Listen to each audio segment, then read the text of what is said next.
it's Holly, and today I'm going to be talking about Mexican Gothic by Silvia Mareno-Garcia. I gave this book 3.5 out of 5 stars, and if you like super creepy, messed up Gothic horror that includes moss and mold and mushrooms and creepy families with extremely atmospheric writing, and it's very, very gross as well. If you like those kind of books, I think you're gonna enjoy this one. This is about a girl named Noemi who gets a very questionable letter from her cousin, and her father basically forces her to go see what's going on with her cousin and her new husband. Something's not adding up. So she goes to this house and meets this family who is kind of keeping Catalina in a room away from everybody. She's not really allowed to see her. They're acting super weird. There's not even any electricity in this massive mansion. It's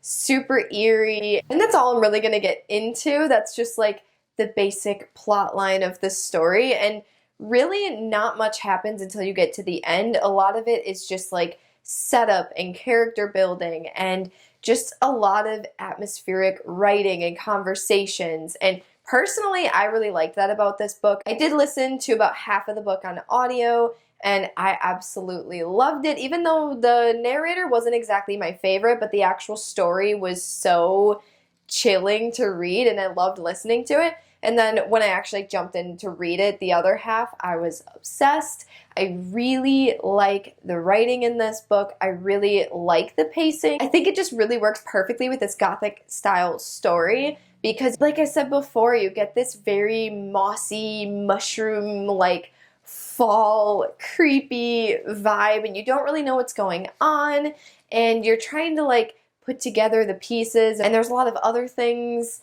in regards to the house that are going on, and it was just really interesting. It is definitely a slow burn because that ending, what the heck, kind of escalated a little bit. And I know that's a big downfall for a lot of people, is that they felt like it was too slow, but for me personally, I feel like there was just enough creepy atmosphere and I was invested in the characters, so I was intrigued the whole way through. It is relatively short, but I do agree it did read like it was a bigger book, so I do understand it, but I guess I didn't dislike it for that. Another thing that I really appreciated was Noemi's character. She is extremely flirty and confident and intelligent, and just, I mean, at times I feel like she's a little bit too into herself. She expects everybody to bow down to her because she is gorgeous. She could never fathom somebody not being attracted to her, and it was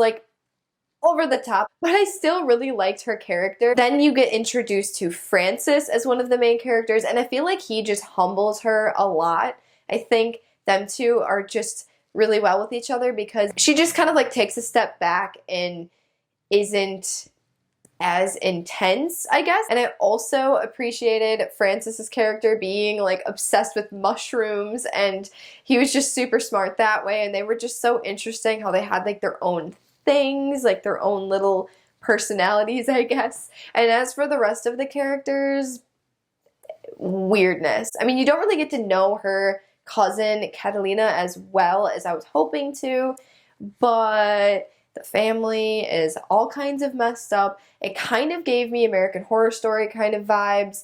There's a lot of weird sexual scenes, or not really sexual, but there's a lot of trigger warnings, and I will put that in the description below because there's I mean, it's a horror novel, so obviously there's going to be a little bit of trigger warnings, but this one, there were some things that were really messed up as far as very rapey kind of scenes. If that's not your thing, you're not gonna like this book. Trust me, don't even bother. And if you don't mind that in books, or like I said, if you like American Horror Story and weird there's things that remind me of a thing that's in here, and it's not for everybody, but if you love those kinds of shock factor shows, I do think you're really gonna appreciate that. Some things that I really appreciate about this book were that it really touched on racism, and our main character, Noemi, is actually going into anthropology. It doesn't really dive too far deep into it, but it does mention that, so culture is definitely a big part of this story. I mean, it takes place in Mexico, which is awesome. The main characters are Mexican as well, so I really appreciated that mixed throughout the story. And another thing that I really liked was that there was a cousin relationship. You never see cousin representation in books ever, and it's like those are your first best friends growing up. If you've grown up with a bunch of cousins, like those were my best friends. They're still really close to me. Like, I loved that, and I wish that more books covered cousin relationships. I already touched on this a little bit before, but my main thing that I loved about this book, and if it wasn't for this, I don't know that I would even love it that much, because while yes, I did love a certain two characters, Noemi and Francis, but I also feel like the atmosphere was what captured me the most out of this book. I loved the dark mansion with like the old vintage walls, with the mold and the fungus and weird things going on, and you don't know if she's kind of going crazy. You don't really know what's going on, and I loved that. There was definitely a lot of like body horror and gross. Like, people said it was very gory, and like, yeah, yes, there's a certain scene that like kind of messed me up a little bit, but I definitely feel like this one's more gross on the fungal aspect of it and like the mushrooms, and you're probably never going to want mushrooms again in your life if you're a big mushroom fan, because yikes. It's very interesting. I've never read that before, and I really wish more books covered that kind of horror because I really liked it. I definitely did have a lot of cons in this book, and it's so conflicting for me because when I was writing the cons, I feel like I was just going on this massive list, and I'm like, why did I still give it 3.5 out of 5 stars? I'm so confused, but I just feel like I enjoyed reading it, even though I'm very well aware that there are a lot of issues with the book. The first one being the main issue that bothered me so much is obviously this is a Gothic horror novel.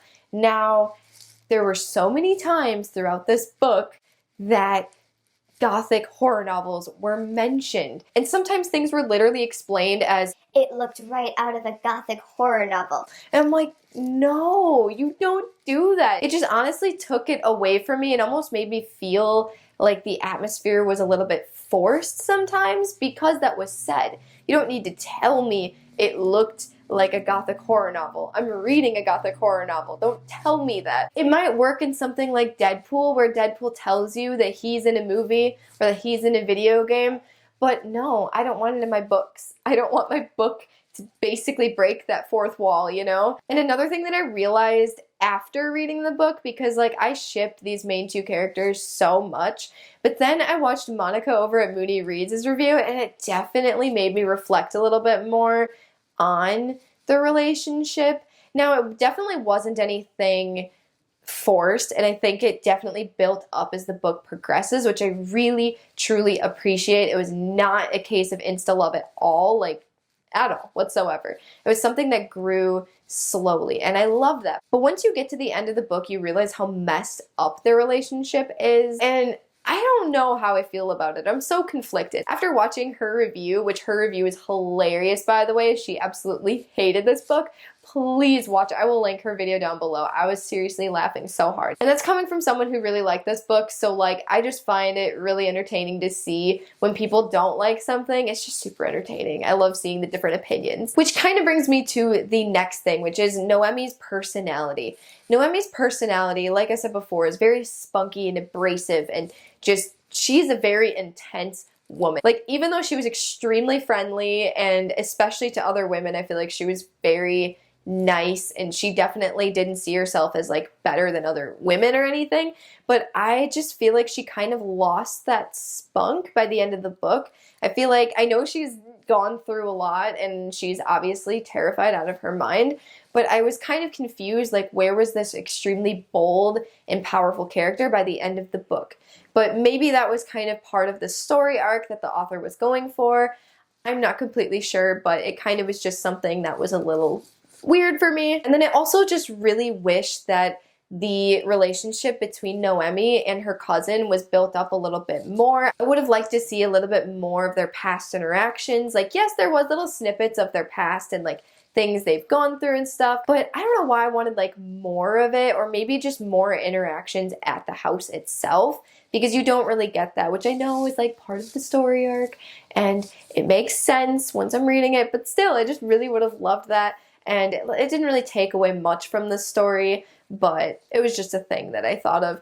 And then the last thing that I didn't really care for too much was like, it got very molesty, uncomfortable more often than I thought it would in such a tiny book. But again, that's just part of the horror of it. And I don't know if it was kind of more like shock factor or what, but it sat weird with me. But that's not really, I didn't dock anything necessarily for that, because that's just personal preference. And it wasn't anything that like the author did wrong, just personal preference, which I feel like is most of the cons that I have for this book. So if you feel like this is interesting, but you don't really want to take the time to read this slow burn novel, you can just sit back and relax and wait until the Hulu adaptation comes out. I'm not sure when that's going to be, and I do think this is going to be incredible as a Hulu adaptation, especially because it is a slower burn story, and also because you really don't get much backstory. And I did read that the author herself said that there's going to be a lot more backstory added throughout the show. So I'm really excited for that, and I do think it's going to be very, very good, and I think more people might actually enjoy the book once they actually get to see the adaptation. Because like I said, when you can actually watch something, it's not as slow and dragging, and it just, I don't know, it just works. And I think the visuals on this are going to be incredible. And I feel like all those cons that I had are basically going to be solved. I think. We shall see. But yeah, so those are all of my thoughts and opinions on this book. I personally recommend it if you're a certain kind of person who likes a certain kind of horror, but if body horror, fungal horror, gross stuff, and slow burns aren't your thing, you're not gonna like this one. Let me know down in the comments below if you have read this book and what your thoughts are, or if you are planning on reading it, or if you're not planning on reading it. I'm super curious to hear what you think. Make sure to like this video and also subscribe if you want to see more bookish content from me. I'll see you again soon. Spin! Yay! Bye! Bye.